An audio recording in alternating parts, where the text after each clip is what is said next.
ধরো পয়সার প্রয়োজন হয়, আমি শুধু একটা জিনিসই ফলো করি। আজকে সেই মন্ত্রটা তোমাদের সাথে আমি শেয়ার করতে চাই। যদি দেখো, আমি কিন্তু জ্যোতিষী টতিষী কিছু নই ওসব। হ্যাঁ, আমি সত্যি কথা বলতে আমি নিজেও একটা যেটা ফলো করি আর কি, হাতে যখন পয়সা থাকে না হয়, আমি শুধু একটা জিনিসই ফলো করি। আজকে সেই মন্ত্রটা তোমাদের সাথে আমি শেয়ার করতে চাই। যদি তোমরাও যদি কিছু আমার মন্ত্রের দ্বারা যদি উপকৃত হও, তোমাদের হাতে পয়সা আসে, কার না পয়সা চাই, এমনই একটা জিনিস। তো সেই মন্ত্রটা খুব ভালো করে উচ্চারণ করবে, আর দিনে মোটামুটি যতবার ইচ্ছা ততবার তোমরা বলতেই পারো। এটার কোনো ব্যাপার নয় যে এটা 108 বার বলুন বা এটা 11 বার বলুন বা হেনা তেনা, যাই হোক। তো মন্ত্রটা হচ্ছে ভগবানের নামে যদি কেউ কিছু পারো তো দিয়ে যাও।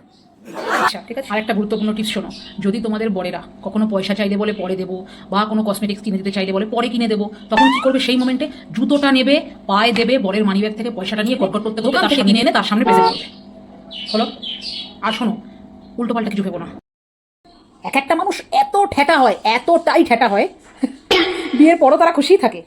তাই আমার ভারত সরকারের কাছে পার্সোনাল রিকোয়েস্ট, সেই সমস্ত ঠেটা মানুষগুলোকে খুঁজে খুঁজে না পদ্মশ্রী অ্যাওয়ার্ডে সম্মানিত করা হোক। একবার একটা সরল সিধা মেয়ের সাথে ভগবানের দেখা হয়ে গেল।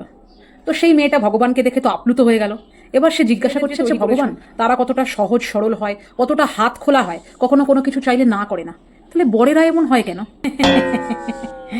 ভগবান তখন হেসে উত্তর দিলেন, ওরে বোকা মেয়ে, আমি তো ছেলেকে জন্ম দিই, কিন্তু বর তো তোরা বানাস, তার জন্যেই বরেরা এরম হয়। জানি না ভগবান আমার মধ্যে এত কি করে ধৈর্য দিয়েছে। 3 বার ফোন করা সত্ত্বেও একবারও আমার বর কিন্তু আমাকে ঘুরিয়ে কল ব্যাক করলো না।